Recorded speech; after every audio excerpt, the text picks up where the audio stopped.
Hi student, मैं Sundarpal बरोड़ BSc botany की class में एक बार फिर आपका स्वागत है। हम थैलस स्ट्रक्चर पढ़ रहे हैं और पीछे के वीडियो के अंदर हम यूनिसेलुलर थैलस जो था उसके तीनों प्रकार पढ़ लिए थे, जिसमें यूनिसेलुलर के अंदर एमीबॉइड, कोकोइड और फ्लैजिलॉइड, ये हमने पिछले जो वीडियो था उसमें पढ़ा था। हम थैलस के यदि किस प्रकार के थैलस हैं, कैसे बनाते हैं, उसकी यदि बात करते हैं तो यूनिसेलुलर पढ़ा और उसके बाद मल्टी सेलुलर था। मल्टी सेलुलर के अंदर कुछ शैवाल ऐसे होते हैं जो कॉलोनी में रहते हैं, यानी कि कॉलोनियल होते हैं, यानी निवह प्रकार के होते हैं, यानी कई एक साथ रहते हैं कॉलोनी फॉर्म में, एग्रीगेट्स या जैसे समुच्चय में रहते हैं। तो जो कॉलोनी के रूप में रहते हैं वो शैवाल, और कुछ सिनोबियम होते हैं। सिनोबियम शैवाल वो होते हैं जिनके अंदर कोशिकाओं की जो संख्या जो होती है, शैवाल की एक कॉलोनी जो होती है उसमें जो कोशिकाओं की संख्या होती है वो निश्चित होती है, उसको हम बोल सकते हैं सिनोबियम। जैसे उसके अंदर एग्जाम्पल के तौर पर यदि हम बात करें तो जैसे गोनियम है, यूडोराइना है, वोल्वोक्स हैं, तो इनमें क्या है कि कॉलोनी के अंदर लगभग निश्चित ही होती है संख्याएं, तो उसको हम सिनोबियम शैवाल बोलते हैं। तो इसका यदि हम डायग्राम के थ्रू समझें कि जो थैलस हैं वो मल्टी सेलुलर थैलस हैं, यानी कि कोशिकाओं की संख्या ज़्यादा है, तो उसमें सबसे पहला जो हम प्रकार हम पढ़ रहे हैं इसमें मल्टी सेलुलर के अंदर वो निवह है, यानी कि कॉलोनी। तो कॉलोनी के अंदर किस प्रकार शैवाल जो हैं रहते हैं, तो निवह जो है यह एक सरलतम बहुकोशिकीय थैलस का प्रकार है निवह, और जिसका निर्माण क्या है, चल एक कोशिकीय या फिर अचल एक कोशिकीय शैवालों के समूह में रहने से हुआ है। शैवाल जो है यूनिसेलुलर होते हैं, लेकिन यूनिसेलुलर शैवाल क्या होंगे, वो समूह के अंदर रहते हैं, वो चलने वाले भी हो सकते हैं और अचल भी हो सकते हैं। तो समूह की कोशिकाओं में जो परस्पर कार्बनिक संबंध अनुपस्थित या क्षीण रूप से उपस्थित हो सकता है। ये बहुकोशिकीय जो समूह बनाते हैं दो प्रकार के हो सकते हैं, यानी कि निवह या कॉलोनी, या जिसको हमें मैंने आपको बताया सिनोबियम टाइप का। तो अब जो सबसे पहला जो है कॉलोनी, तो आप डायग्राम के अंदर देखिए कि जो ए जो है वो कॉलोनी के रूप में पाया जा रहा है। ए जो डायग्राम दिखाई दे रहा है वो कॉलोनी के रूप में पाया जा रहा है। उसमें पोलमेला जो शैवाल हैं वो दिखाई गई है ए में, जो कॉलोनी के रूप में पाई जाती है। पोलमेलॉइड प्रकार के जो निवय हैं वो अचल कोशिकाओं के समूह हैं। इनमें कोई इस प्रकार की संरचना नहीं होती जो कि गति कर सकें। और इसके अंदर जो ए डायग्राम है, इसके अंतर्गत जो सभी कोशिकाएं हैं वो म्यूसिलेज की अधात्री में अनियमित रूप से, अर्थात हम कह सकते हैं कि बिना किसी ध्रुवता के अंतःस्थापित हैं कोशिकाएं, और सारी कोशिकाएं जो जैव क्रियाओं के प्रति स्वतंत्र होती हैं, जो ए दिखाया गया इसमें। तो ये जो प्रकार जो ए हैं वो पोलमेलॉइड प्रकार है, पोलमेलॉइड टाइप का है, उसको हिंदी में बोलते हैं श्लेष्म स्लाब। तो इसके अंदर जो सभी प्रकार की कोशिकाएं हैं परस्पर संपर्कित नहीं होती हैं, अलग अलग कोशिकाएं होती हैं, लेकिन बाहर से एक श्लेष्मिक आवरण से या म्यूसिलेज की एक परत से ढकी रहती हैं। तो इस प्रकार के जो शैवाल जो हैं, जो मल्टी सेलुलर टाइप का जो शैवाल है, उसके अंदर इस प्रकार की जो पहला जो थैलस है वो पाया जाता है। उसके बाद हम यदि बात करें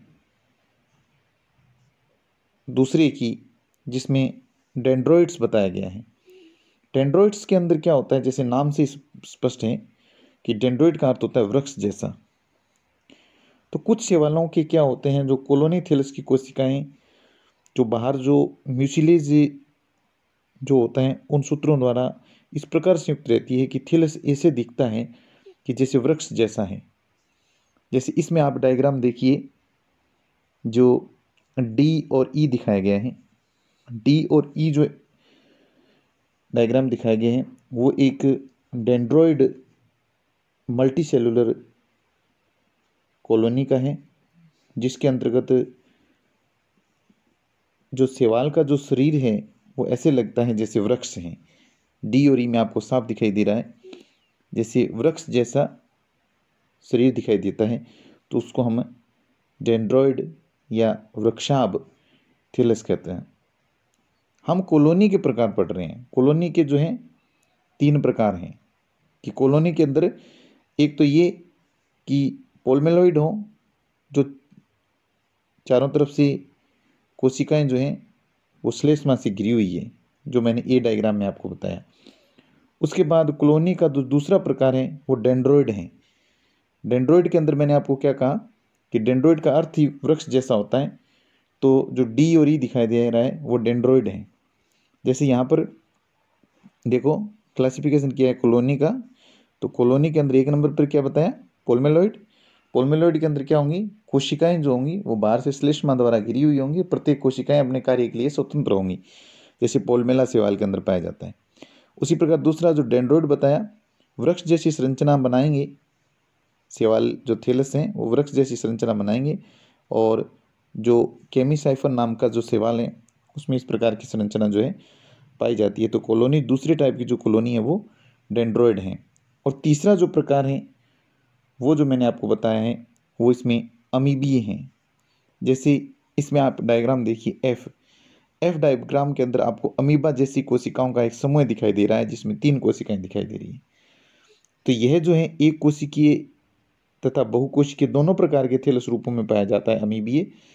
हमने पीछे के वीडियो के अंदर इस प्रकार की संरचना हमने एक कोशिकीय के अंदर भी पढ़ी थी, जिसमें सिर्फ सिंगल सेल थी, और इसके अंदर भी यह पाया जाता है। जब एक कोशिकीय जो राइजोपोडियल या अमीबीय बॉडी है जो समूह में आ जाती है, तो वह फिर मल्टी सेलुलर थैलस जो है उसका निर्माण कर लेती है। तो अमीबोइड जो है वो यूनिसेलुलर के अंदर भी पाया जाता है और मल्टी सेलुलर के अंदर भी पाया जाता है, लेकिन जो डेंड्रॉइड और पोलमेलॉइड अवस्था है वो जो है यहाँ पर मल्टी सेलुलर के अंदर ही दिखाई गई है। इसके बाद हम डायग्राम इस फ्लो चार्ट के अंदर हम दूसरा जो है सिनोबियम या सैमंडल जिसको लिखा हुआ है, ये क्या होता है। सिनोबियम या सैमंडल जो होता है इसमें अंदर क्या होता है, सिनोबियम के अंदर जो कोशिकाओं की संख्या होती है वो लगभग निश्चित होती है तथा वे ध्रुवता के अनुसार एक निश्चित क्रम में विन्यासित रहती है। कॉलोनी में कोशिकाएं निश्चित क्रम में या निश्चित स्थान पर नहीं होती, उसमें ध्रुवता नहीं होती, मैंने आपको शुरू में बताया था। जबकि सिनोबियम जो होता है ना, उसमें जो कॉलोनी के अंदर एज ए कॉलोनी के टाइप का ही होगा, लेकिन कॉलोनी से थोड़ा भिन्नता ये होगी कि सिनोबियम के अंदर कोशिकाओं की संख्या लगभग निश्चित होंगी, और साथ में जो सिनोबियम है उसकी कोशिकाएं जो होती हैं उसमें इस प्रकार की निश्चित क्रम में विन्यासित रहती है। किसी भी जाति में जो थैलस का परिमाप तथा आकृति है वो भी निश्चित होगी, और इनकी कोशिका में कायिक कोशिका विभाजन नहीं होता। इस कारण सैमंडल में कोशिकाओं की संख्या निश्चित होती है, क्योंकि कायिक कोशिका विभाजन यदि होता तो इनकी संख्या फिर बढ़ जाती, इसलिए इसमें कायिक कोशिका विभाजन नहीं होता। वास्तव में हम यदि देखें ना, तो जो सिनोबियन टाइप का जो है इसके अंदर बनते समय इसमें कोशिकाओं की संख्या निश्चित हो जाती है, और बाद में वृद्धि के दौरान केवल कोशिका के आकार में वृद्धि होती है, विभाजन में नहीं। तो हम ये कह सकते हैं कि जो सिनोबियम टाइप का है वो आकार में बड़ा हो सकता है, और लेकिन कोशिकाओं की जो संख्या है वो लगभग इसमें निश्चित होती है। और सिनोबियम टाइप का जो प्रकार है उसको यहाँ 2 भागों में बांटा गया है, एक तो फ्लैजिलेटेड और एक नॉन फ्लैजिलेटेड। तो फ्लैजिलेटेड हैं उसको तो हम ये कहेंगे कि जिसके अंदर फ्लैजिला पाए जाते हैं। जैसे यहाँ पर वोल्वॉक्स का डायग्राम देखिए आप, एच जो है वो वोल्वॉक्स का डायग्राम है। वोल्वॉक्स के अंदर जो है कोशिकाएं स्थित हैं, और कोशिकाओं के बाहर की तरफ देखिए आप फ्लैजिला दिखाई दे रहे हैं। जी में भी दिखाई दे रहे हैं, जी डायग्राम में भी, और एच डायग्राम में भी दिखाई दे रहे हैं। जी और एच डायग्राम है वो एक कोशिकाएं जो हैं वो सिनोबियल प्रकार की कोशिकाओं के एग्जाम्पल हैं, जिसमें फ्लैजिला पाई जाएंगी। तो वोल्वॉक्स जो हैं वो एच जो डायग्राम दिखाई दे रहा है वो वोल्वॉक्स का है, और जो जी डायग्राम दिखाई दे रहा है वो पेंडोराइना जो शैवाल है उसका है। तो पेंडोराइना जो शैवाल है वो कसाबी की होती है, और सिनोबियल शैवाल हैं, और इसके अंदर भी जो है कोशिकाओं की संख्या निश्चित होती है और इसमें फ्लैजिला पाए जाते हैं। तो वोल्वॉक्स में भी और पेडोराइना में भी। फिर यदि हम सिनोबियम एकसाबिकी की बात कर लें तो उसमें जो आपकी स्क्रीन के ऊपर जो डायग्राम दिखाई दे रहा है, जिसके अंदर आप के, जे और आई, यानी कि आई, जे और के जो तीनों डायग्राम हैं, उसके अंदर आपको जो आई है उसके अंदर पेडियंट्रम जो शैवाल हैं उसका डायग्राम दिखाई दे रहा है। जे के अंदर हाइड्रोडिक्टियन जो है, हाइड्रोडिक्टियन का डायग्राम है, और के अंदर सिनेडेस्मस का डायग्राम है। इसके अंदर ये बताया गया है कि ये जो कोशिकाएं हैं इनमें कोशिकाओं की संख्या तो निश्चित है, सिनोबियल नहीं है, लेकिन इनके अंदर फ्लैजिला नहीं पाए जाते। इसलिए हम इसको क्या कह देंगे, non flagellated multicellular coenobial thallus.